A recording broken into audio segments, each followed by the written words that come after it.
Dipersembahkan oleh Apa kabar pemirsa? Senang sekali saya Cika Multazam dapat menjumpai Anda dalam 30 Minutes with Satgas COVID-19. Pemirsa, libur panjang atau long weekend yang dimulai hari ini mengingatkan masyarakat agar disiplin menerapkan protokol kesehatan. Pencegahan penularan COVID-19 mengingat banyaknya masyarakat yang ingin berlibur. Bagaimana antisipasinya agar tidak terjadi lonjakan kasus COVID-19 seperti libur panjang beberapa waktu lalu? Apa yang harus dilakukan masyarakat agar liburannya aman dan nyaman? Kita akan membahasnya dalam 30 Minutes with Satgas COVID-19.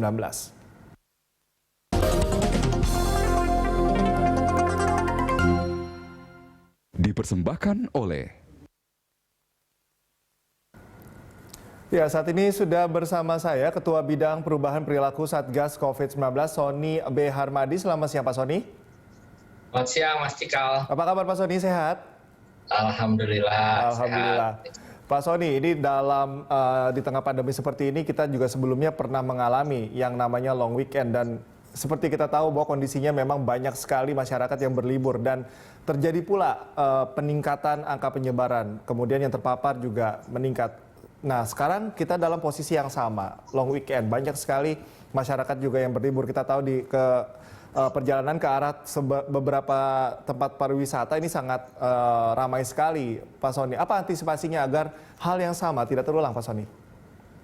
Ya, yang pertama sebetulnya kami terus-menerus melakukan sosialisasi ya pada masyarakat bahwa liburan panjang tidak pernah salah. Yang salah adalah berkerumun, tidak mematuhi protokol kesehatan. Jadi liburan panjang kali ini harus dipahami masih dalam suasana pandemi COVID-19. Sehingga tidak mungkin orang mengabaikan protokol kesehatan. Liburan yang paling aman memang pilihan pertama adalah berlibur di rumah. Berlibur kan sebetulnya tidak bekerja dan anak-anak juga tidak sekolah, sehingga keluarga dalam artinya orang tua dan anak bisa berkumpul secara bersama-sama, bermain bersama dan seterusnya. Tetapi jika misalkan ingin berlibur keluar, maka kami selalu menghimbau agar perhatikan beberapa hal. Yang pertama adalah pastikan bahwa kondisi tubuh atau fisik kita dan keluarga kita memang sedang sehat. Ya. Jadi kalau tidak sehat itu akan berisiko. Intinya memang kita menekan risiko penularan serendah mungkin. Nah, termasuk membuat perencanaan tentang perjalanan kita, dari mana mau kemana, naik apa dan seterusnya. Yang paling aman tentu bepergian bersama orang satu rumah, bukan keluarga, tapi sebetulnya orang satu rumah, dan kemudian menggunakan kendaraan pribadi. Lalu juga memperhatikan juga karena ada kemungkinan tertular pada saat makan, ya. Lalu kemudian juga sebaiknya membawa makanan sendiri. Lalu di tempat tujuan juga kita harus tahu menginap di mana. Pastikan bahwa tempat penginapan adalah tempat yang memenuhi protokol kesehatan dan seterusnya. Kami juga sudah berkoordinasi dengan pemerintah daerah, dalam hal ini Satgas daerah, agar betul-betul memperhatikan pengawasan dan terhadap kepatuhan protokol kesehatan. Kami juga sudah berkoordinasi dengan TNI Polri, Satpol PP, dan seterusnya. Kami juga meminta agar secara terus-menerus sebelum masuk ke libur, kita mengedukasi masyarakat, mensosialisasikan tentang liburan aman, nyaman, tanpa kerumunan. Seperti itu, Mas Cikal. Oke, Pak Sony, ini kategori apa sebetulnya yang direkomendasikan sebaiknya tidak berlibur begitu atau menuju ke tempat-tempat wisata, misalkan dalam satu rumah tersebut ada misalnya lansia atau masih memiliki bayi, ini bagaimana rekomendasinya, Pak? Betul. Kami tidak merekomendasikan berlibur bersama balita dan lansia, karena itu sangat berisiko, betul sekali. Lalu kami juga tidak merekomendasikan berlibur dengan orang yang bukan satu rumah tadi. Ya, kami juga tidak merekomendasikan berlibur ketika tubuh sedang tidak fit dan seterusnya. Jadi memang ada beberapa persyaratan, dan yang bisa menilai sendiri kan diri sendiri tuh. Yang bisa menilai bagaimana kondisinya adalah masing-masing orang. Sehingga kami kan tidak mungkin melakukan penilaian kelayakan masing-masing orang. Jadi yang kami bisa lakukan adalah sosialisasi, edukasi secara masif, mengingatkan kepada masyarakat. Karena sebetulnya di masa pandemi ini kami tidak melakukan pelarangan, tetapi pembatasan. Makanya namanya kan pembatasan sosial berskala besar. Nah, itu perlu diperhatikan betul oleh semuanya, dan juga mencoba mencari informasi tentang bagaimana zona tempat yang akan dikunjungi. Jadi kami tidak merekomendasikan orang berkunjung ke zona merah. Tentu risiko penularannya juga akan lebih tinggi. Selama ini yang dipantau atau dievaluasi tingkat kesadaran masyarakat bagaimana Pak Sony? Meningkatkah atau masih kurang? Sebetulnya meningkat. Jadi kalau kita perhatikan 7 bulan kita belajar dari pandemi ini, masyarakat lebih baik pengetahuannya, lalu kemudian juga kepatuhannya lebih baik. Kadang-kadang memang begini, ada rasa bosan mungkin ya di antara masyarakat karena 7 bulan pandemi bukanlah waktu yang singkat. Lalu kemudian kalau dari data sih sebetulnya jumlah mereka yang patuh menggunakan masker naik nih dari 80% menjadi 91%. Orang yang mencuci tangan agak turun sedikit dari sekitar 75% menjadi 73%. Lalu kemudian menjaga jarak nih relatif stagnan. Jadi sebetulnya kepatuhannya itu lebih diukur menggunakan masker. Tetapi kita juga mendorong orang untuk patuh secara total, karena kalau misalkan 1-2 menit saja dia lalai, lalu kemudian melepas masker dan kebetulan di sekelilingnya ada orang yang tanpa gejala dan memiliki virus COVID-19, tentu itu akan sangat berbahaya. Jadi kepatuhannya harus kepatuhan total memang. Oke. Ini kesadaran yang meningkat ini apakah memang penerapan hukumnya yang sudah benar sebetulnya apabila dia melanggar, atau memang sosialisasi tentang bahayanya COVID ini sudah mulai meresap ke masyarakat begitu? Artinya masyarakat semakin khawatir mereka tertular. Bagaimana Pak Sony? Sebetulnya masyarakat kita semakin paham bahwa mereka harus melindungi dirinya. Kemudian juga kalau dari data menunjukkan bahwa 55% responden itu menyampaikan ketidakpatuhan lebih karena tidak ada sanksi. Oleh karenanya kita juga berpikir harus mengkombinasikan antara kombinasi diseminasi, edukasi, informasi tentang COVID-19 ini, bagaimana pencegahannya dengan 3M, memakai masker, menjaga jarak, dan menghindari kerumunan, serta mencuci tangan. Lalu kemudian yang paling penting juga ada penegakan dan pengawasan terhadap kepatuhan tadi. Makanya kami mendorong sebetulnya terbentuknya satgas-satgas di institusi. Misalkan di gedung itu ada satgasnya, mereka lalu kemudian membentuk tim untuk edukasi, lalu juga melakukan pengawasan, lalu juga ada tindakan atau hukuman terhadap mereka yang melanggar. Jadi itu juga penting.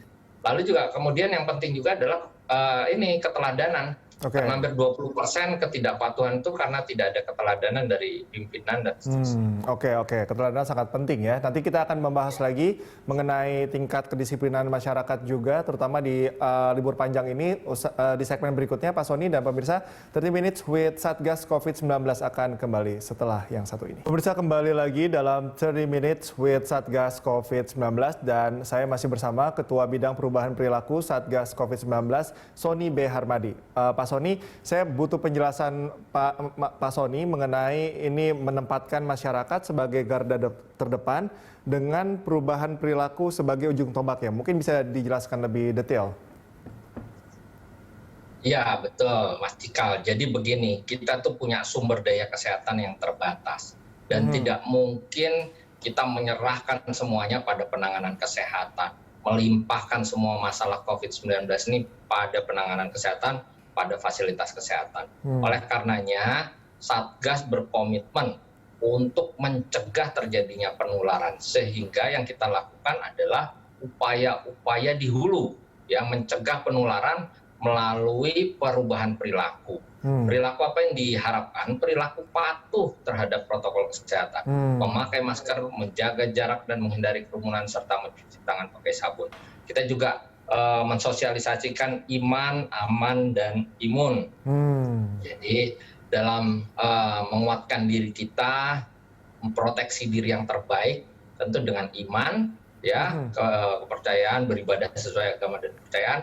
Lalu aman itu 3M tadi. Lalu imun, ya makan bergizi, istirahat yang cukup, dan seterusnya. Hati gembira, nggak boleh panik, dan seterusnya. Jadi memang kita mengedepankan itu, sehingga kalau kita bisa mencegah terjadinya penularan di ujung tombak ini ya, perubahan perilaku, kita bisa menempatkan masyarakat di garda terdepan dalam pencegahan penularan, maka beban fasilitas kesehatan, beban pelayanan kesehatan kita bisa kita kurangi. Dokter-dokter tentu akan sangat kelelahan kalau kita biarkan penularannya begitu tinggi, lalu kemudian akhirnya mereka juga tidak bisa bekerja secara optimal, dan itu bisa berdampak terhadap case fatality rate, ya, angka kematian kita yang tinggi.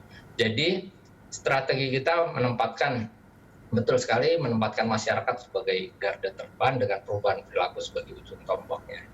Oke, untuk di tingkat daerah bagaimana koordinasinya, Pak Sony? Ini kan kita tahu kalau mungkin di Jakarta atau Jabodetabek, informasi didapatkan itu akan lebih mudah begitu. Perilakunya juga bisa kita generalisir lah, katakan seperti itu. Tapi di daerah ini bagaimana pemantauannya? Apakah perilakunya bagaimana bisa menyeragamkan begitu di kota-kota besar hingga ke daerah-daerah kecil?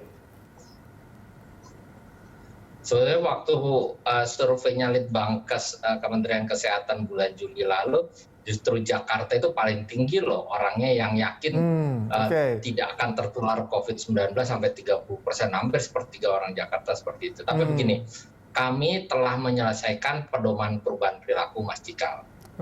Jadi pedoman perubahan perilaku ini menjadi dasar panduan, acuan bagi seluruh daerah dan stakeholders yang punya punya tugas yang sama atau kepedulian yang sama dalam rangka pencegahan COVID-19 ini.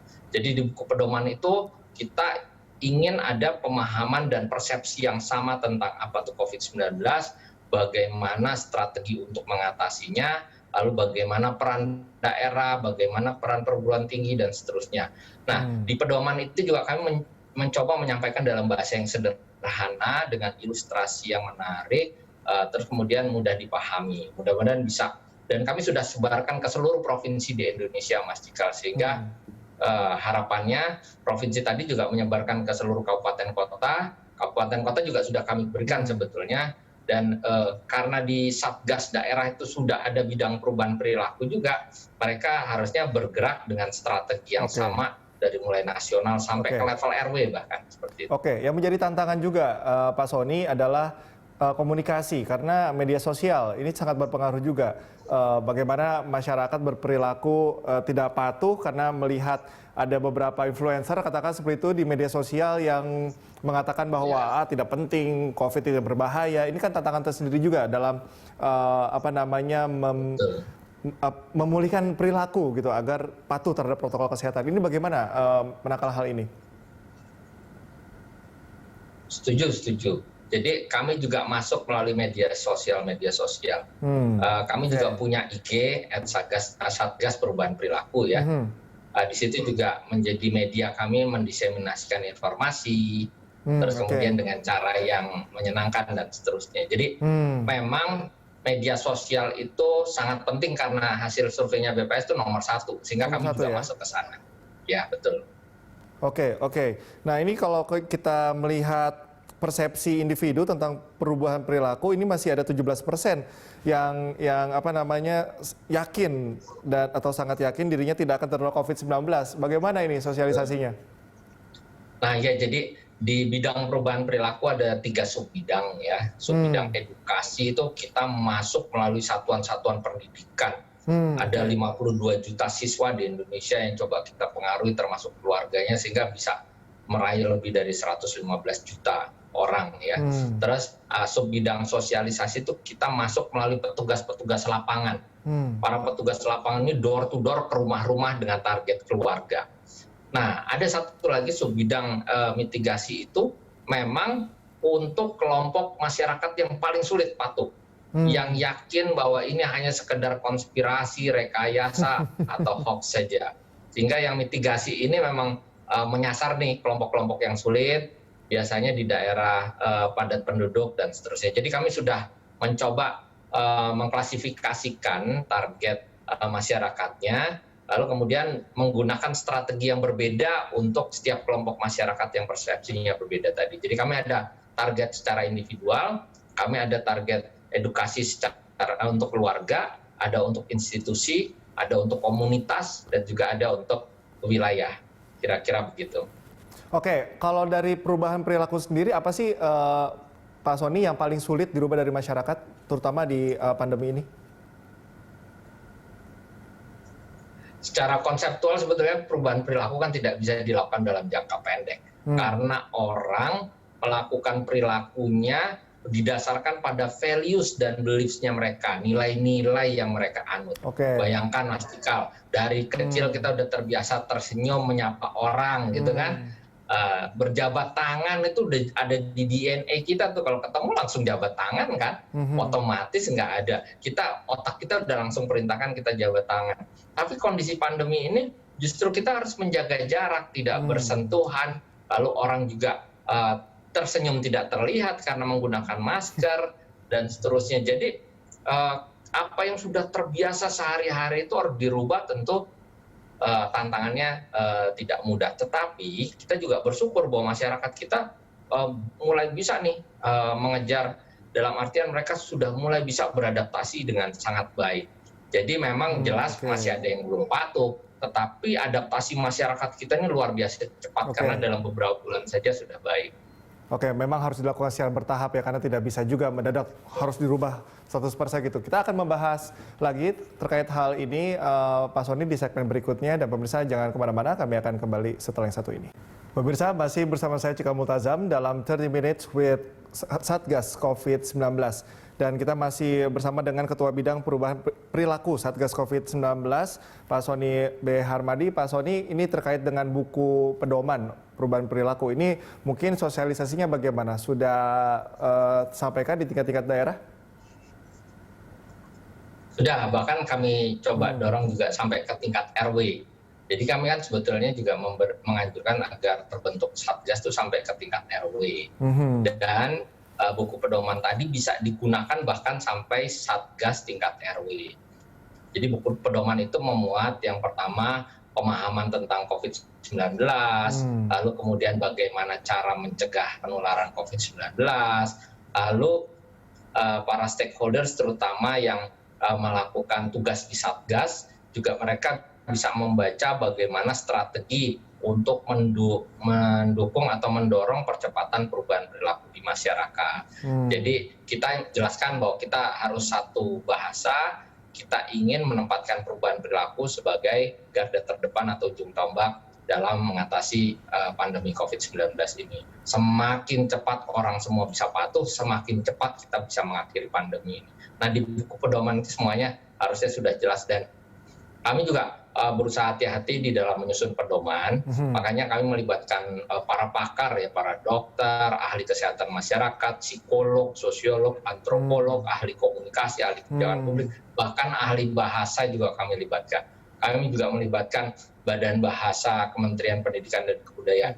Beberapa bagian dari buku pedoman tadi itu diterjemahkan dalam 34 bahasa lokal di masing-masing provinsi. Jadi kalau bahasa daerahnya banyak seperti di NTT, kami menggunakan Melayu NTT. Bahasa daerahnya banyak di Papua, kami menggunakan Melayu Papua, seperti itu. Jadi memang kita mencoba pedoman ini bisa down to earth, bisa betul-betul menyentuh masyarakat dan bisa dipahami secara bersama dengan Menarik, melibatkan juga sosiolog dan juga antropolog, artinya buku pedoman ini betul-betul bisa diaplikasikan di seluruh provinsi di Indonesia? Ya, jadi memang gini nih, misalkan saja kita bicara dengan orang-orang bahwa sekarang sedang ada pandemi. Mereka bertanya, pandemi itu apa? Pandemi itu penularan virus secara cepat, virus itu apa, dan seterusnya. Tapi kalau kita bicara dalam bahasa mereka, mereka langsung bisa mengerti. Jadi masalah komunikasi ini penting. Kalau kita berkomunikasi secara salah, akhirnya juga diterima secara salah dan responnya menjadi salah. Oleh karenanya, agar masyarakat itu merespon sesuai harapan kita harus bisa berkomunikasi dengan mereka, kita harus bisa menyampaikan dengan bahasa yang memang mereka pahami. Kalau kita nyebut di Jawa tuh pagebluk, orang udah tahu bahwa itu pandemi. Kalau pandemi, pagebluk itu mereka responnya makan, sehat, istirahat, berjemur, dan seterusnya. Mereka udah tahu, tapi dalam bahasa mereka gitu loh. Termasuk juga dengan... Jadi jelas...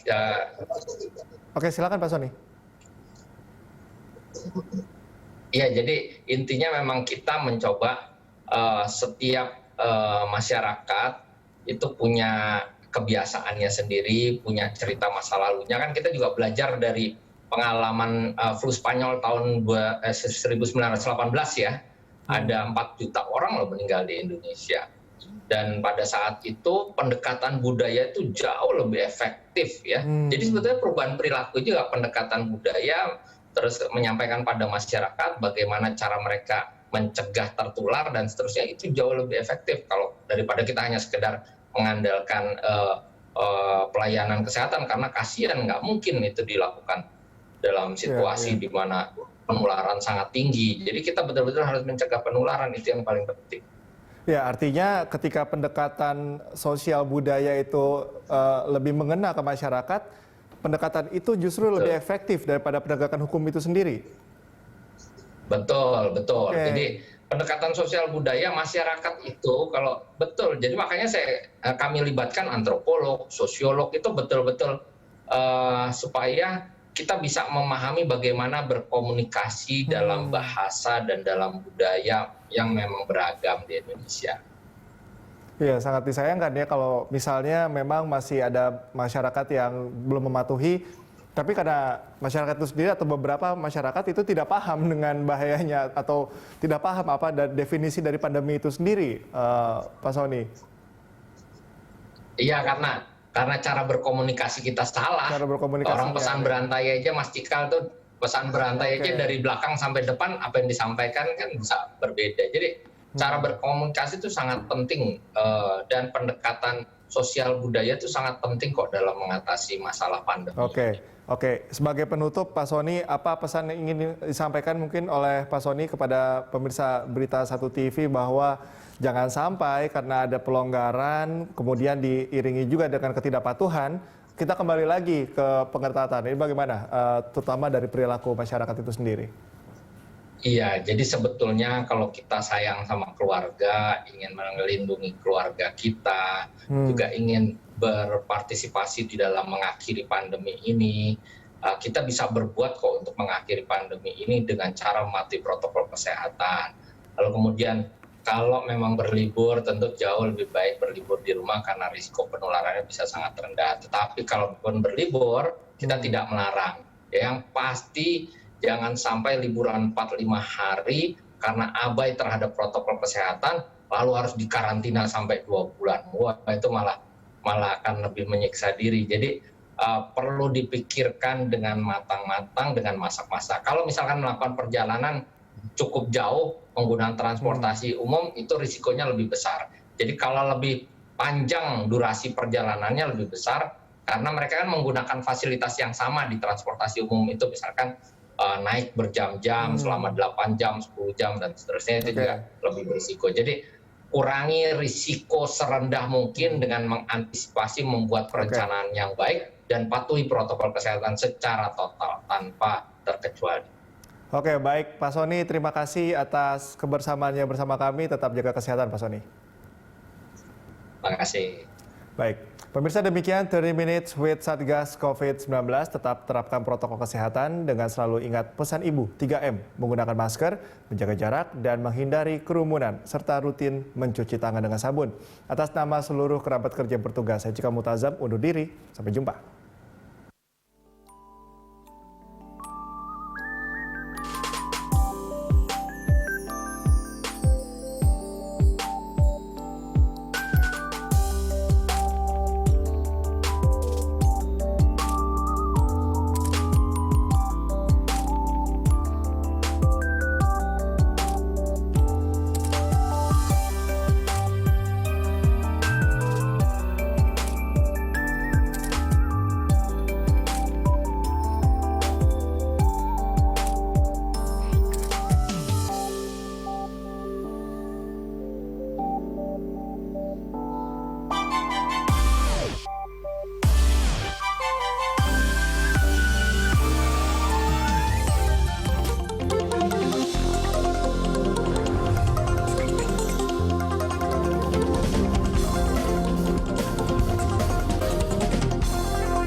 Dipersembahkan oleh